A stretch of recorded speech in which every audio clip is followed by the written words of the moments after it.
श्री हनुमते नमः। दोस्तों, बजरंग बाण एक चमत्कारी आध्यात्मिक प्रयोग। आज हम आप सबके लिए बजरंग बाण का चमत्कारी प्रयोग लेके आए हैं। किसी भी प्रकार का अभीष्ट कार्य, चाहे वो भौतिक हो, चाहे वो आध्यात्मिक हो, चाहे वो मानसिक हो, चाहे वो शारीरिक ही क्यों ना हो, बड़ा ही त्वरित प्रभाव होता है बजरंग बाण का। जब श्री राम जी अपने धाम को वापस जा रहे थे तो हनुमान जी को द्वापर और कलयुग में धर्म की रक्षा, भक्तों का संवर्धन, भक्तों की सहायता के लिए धरती पर रहकर राम भक्ति में डूबे रहने को आदेश दिया। हनुमान जी कलयुग में ऐसे देवता हैं जिनके ऊपर कलयुग का कोई प्रभाव नहीं होता है, वरना जहाँ तक पुराणों में लिखा है, कलयुग से पहले सभी देवी देवता पृथ्वी को छोड़कर अपने अपने लोग चले गए थे।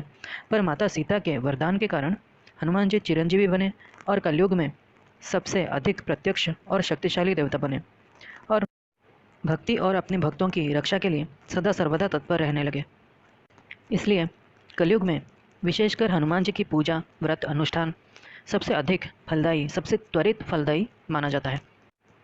कलयुग में जो लोग हनुमान जी की साधना उपासना करते हैं, उनमें से कोई मुझे ऐसा व्यक्ति दिखाइए जिसने हनुमान जी की पूरी निष्ठा और श्रद्धा से साधना उपासना की हो और उसको उचित फल प्राप्त नहीं हुआ हो।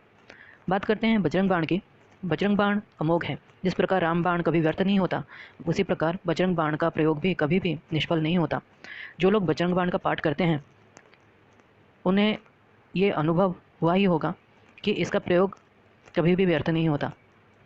जिस भी कार्य के लिए इसका प्रयोग होता है, वो कार्य अवश्य ही सिद्ध होता है। ये बजरंग बाण विशेषकर कार्य सिद्धि और इष्ट सिद्धि के लिए विशेष रूप से प्रयोग किया जाता है। अपनी कोई इच्छा, अपनी कोई अभीष्ट कार्य की सिद्धि के लिए, अपनी कोई अर्जी हनुमान जी से मनवाने के लिए ये प्रयोग सबसे उत्तम है, सबसे सात्विक है।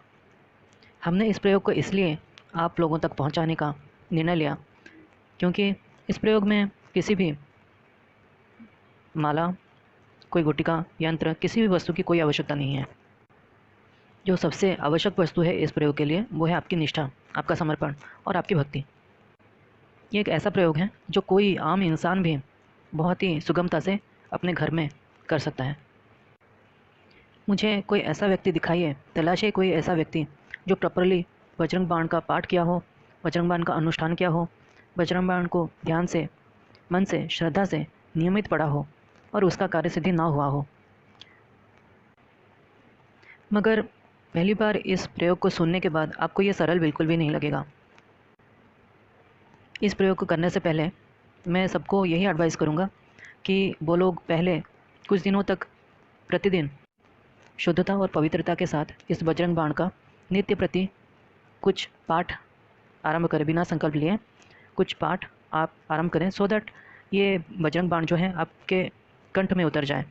बिना देखे आप इस बजरंग बाण का पाठ कर सकें और फिर आपको बजरंग बाण का पाठ करने में ज़्यादा मुश्किलें नहीं होगी। अगर कुछ नहीं कर सकते तो नित्य बजरंग बाण का शुद्धता से, पवित्रता से, शुद्ध उच्चारण के साथ इसका पाठ करते हैं, आप देखिए आपको कितना अच्छा प्रभाव मिलता है। मगर क्या है कि जो बजरंग बाण आम उपलब्ध बाज़ार में मिलता है, आप स्वयं देखिए, उसमें से अधिकांश बजरंग बाण के जो पाठ हैं वो शुद्ध नहीं है, अशुद्ध हैं, त्रुटियां हैं, पूरा नहीं है। ये मुझे ऐसे में क्या होता है कि जो लोग बजरंग बाण का पाठ करते हैं तो उनको पूरा प्रभाव, पूरा जो फल होता है वो नहीं मिल पाता है। मैंने अभी रिसेंटली गीता प्रेस के जो कॉपीज़ हैं उनमें भी चेक किए बजरंग बाण का, तो वो आधा अधूरा ही था, वो भी अशुद्ध लिखे हुए थे। इसलिए मैंने ये निर्णय लिया है कि आपको शुद्ध बजरंग बाण उपलब्ध कराऊं। ये बजरंग बाण मुझे अपने गुरुजी से प्राप्त हुआ है और इस बजरंग बाण का कई बार मैंने अपने जीवन में प्रयोग भी किया है और अपने मित्रों को भी दिया है। जब मैंने अपने जीवन में बजरंग बाण का पाठ और इसका अनुष्ठान किया था किसी कार्य के लिए, तो मुझे भी 8 घंटे समय लगे थे अनुष्ठान करने में। और ये डिपेंड करता है कि कितना कंठस्थ है आपको। और अगर मान लीजिए कि आपके ज़बान पे ये चढ़ गया, आपके कंठस्थ हो गया, तो फिर आपको भी इससे भी जल्दी हो सकता है। और अगर आप पहली बार ही बजरंग बाण का पाठ करेंगे, पहली दूसरी बार बजरंग बाण का पाठ करेंगे, आपको ये प्रयोग बहुत ही कठिन महसूस हो सकता है। समय लगेगा उसमें, मगर यह है कि अगर नहीं होता है एक बार में तो हताश नहीं हो, इसे करते रहें। अगर कुछ नहीं करते, नियमित एक पाठ करते रहें या नियम बना लें 11 पाठ, क्योंकि इसी में ही एक जगह पे ये मेंशन है कि आवृत्ति 11 प्रतिदिन जापें। तो तो आप प्रतिदिन 11 पाठ भी प्रैक्टिस के लिए कर सकते हैं। तो 11 आवृत्तियों का इसमें प्रावधान है, 11 आवृत्तियों का इसमें वर्णन किया गया है। हनुमान जी के सामने करें, मंदिर में करें, किसी सिद्ध स्थल पे करें, अपने घर में करें, जैसे भी करें। हनुमान जी को गूगल की ध्वनि बहुत ही प्रिय है, इसलिए नियमित गूगल की ध्वनि होना चाहिए। अब आते हैं विधि पर। अनुष्ठान की विधि क्या है?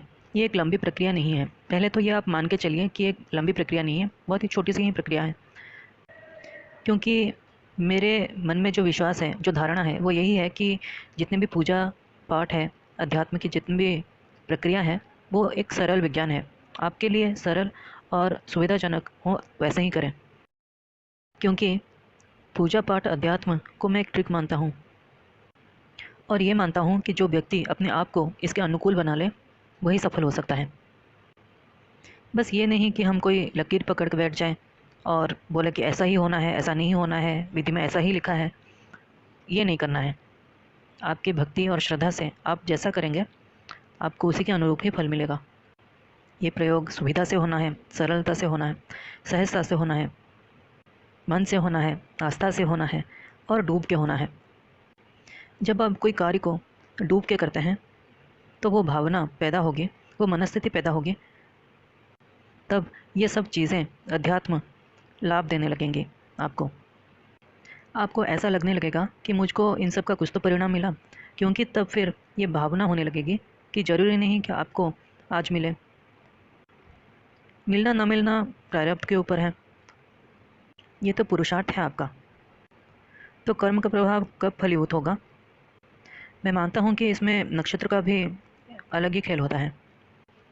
कहने का अर्थ यह है कि आप जब संकल्प लेंगे, तो साधना के वक्त आपके मन में ये भावना नहीं होनी चाहिए कि मैंने ये संकल्प लिया है, हो रहा है या फिर नहीं हो रहा है, कब होगा, कब पूर्ण होगा। इन सब चीज़ों को आपको दिमाग से निकालना पड़ेगा। आपके मन में बस यही भावना होनी चाहिए कि आपको हनुमान जी को प्रसन्न करना है इस प्रयोग से। अगर हनुमान जी प्रसन्न हो गए, फिर तो सब कार्य सिद्ध होंगे ही होंगे। आप जो नहीं मांगे होंगे वो भी मिल जाएगा, जो आपके लिए अच्छा होगा वो भी हो जाएगा। इसलिए एक इंसान या फिर एक भक्त अपनी बुद्धि से अपने लिए जो भी अच्छा सोचता है, उसी के हिसाब से संकल्प लेता है। परंतु जब भगवान के ऊपर आती है, भगवान तो कुछ भी कर सकते हैं हमारे लिए। इसलिए कहा जाता है कि जब भी कोई प्रयोग किया जाए, तो अपनी पूरी श्रद्धा और भावना इसमें डूबकर अपने इष्ट की साधना भक्ति करनी चाहिए।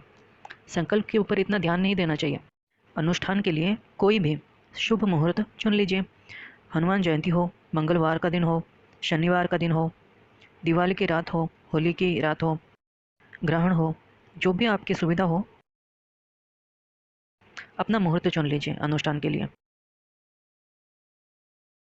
घर में एक स्थान निश्चित कर लीजिए। मंदिर में सुविधा हो तो मंदिर में कर लीजिए, किसी सिद्ध हनुमान मंदिर में। इस प्रयोग में एक बंधन है कि आपको एक सहयोगी को अपने साथ रखना होगा, जो ये देखता रहे, जो दिया है और जो धुनी है वो अखंडित रूप से जलती रहनी चाहिए, और हवा में एक जो गूगल की सुगंध है वो बनी रहनी चाहिए। इस प्रयोग में जो दीपक होगा वो आपको पंच अनाजों का, 5 अलग अलग प्रकार के अनाज होते हैं, जैसे गेहूँ हो गया, चावल हो गया, मूंग, उड़द और काले तिल। इनको आप पहले ग्राइंड कर लीजिए या फिर कहीं पे पिसवा लीजिए, और उसको आटे की तरह गूँथ कर उससे दिया बनाना है, और उसी दिए का प्रयोग करना है। दिए के लिए जो आपको बत्ती लेना है, वो आपको अपनी लंबाई के बराबर, अपनी हाइट के बराबर जो कच्चा सूत होता है उसको नाप लेना है। और उसको अगर लाल कच्चा सूत मिल जाए तो अच्छा है, अगर लाल नहीं मिले तो उसको लाल रंग में रंग देना है। और उसको 4-5 बार अगर आप मोड़ लेंगे तो एक मोटी सी बत्ती बन जाएगी। उसी का आपको इस प्रयोग में प्रयोग करना है। दीपक में उसी बत्ती का प्रयोग करना है जलाने के लिए। तेल जो डालेंगे वो आपको प्रयोजन के हिसाब से आपको चुनना होगा। अगर आप अपने किसी इष्ट कार्य की सिद्धि के लिए ये अनुष्ठान कर रहे हैं तो आपको तेल का प्रयोग करना चाहिए। अगर आप स्वास्थ्य के लिए, शारीरिक जो कष्ट हैं उनके लिए, शत्रुता से बचने के लिए या इस तरह के किसी और कर्म के लिए करते हैं तो आपको सरसों के तेल का प्रयोग करना चाहिए। तो सरसों का तेल डालिए और दीप को जलाकर बैठ जाइए। पूरब यानी कि ईस्ट डायरेक्शन की तरफ आपको आपका मुख होगा। तो बजरंग बाण ले लीजिए जहाँ से भी आपको सुविधा हो। अगर पहली बार कर रहे हैं तो बजरंग बाण को सामने रखकर 15 से 20 बार पढ़ लीजिए। पर अगर आपको कंठस्थ है तो आपके लिए बहुत सरल हो जाएगा। लिखा हुआ सामने रख लेंगे तो थोड़ा सा कॉन्फिडेंस होगा, त्रुटि की संभावना भी कम होगी। और आप ये पाठ शुरू कर सकते हैं अब। अग्नि के लिए, क्योंकि निरंतर इसमें ध्वनि होती रहनी चाहिए, आपको गाय के गोबर, जिसको कंडा बोलते हैं, उसको गैस में रेड हॉट कर लेना है और उसको धोनी की तरह उसमें गूगल डालकर उसका धुनी बना के उसका प्रयोग करना है। इसके लिए आपको एक सहायक, जो कि मैंने पहले बताया था कि आपको एक सहायक की आवश्यकता होगी। उस सहायक का काम यही होगा कि वो बीच बीच में धुनी को देखता रहे, दिए की तरफ उसकी नज़र हो, ताकि ये धुनी और दिया बुझ ना जाए। या फिर अगर आप मार्केट से गूगल की जो धूप होता है वो भी अगर मिल जाए शुद्ध क्वालिटी का, अच्छे क्वालिटी का, तो भी आप उसका प्रयोग कर सकते हैं। गिनती के लिए आप काउंटर एक आता है इंस्ट्रूमेंट, मार्केट में मिलता है, वो उसका प्रयोग कर सकते हैं। या फिर किसी माला का, या फिर मैचिस की जो तीली होती है उसका भी प्रयोग कर सकते हैं अपने सुविधा के अनुसार। मैंने इस प्रयोग को कंठस्थ करने के बाद करने के लिए इसलिए कहा है क्योंकि अगर आप देखते रहेंगे तो आपका ध्यान उस जो कागज़ पे वहाँ पे बना रहेगा, ध्यान आप उसमें डूब नहीं पाएंगे फिर।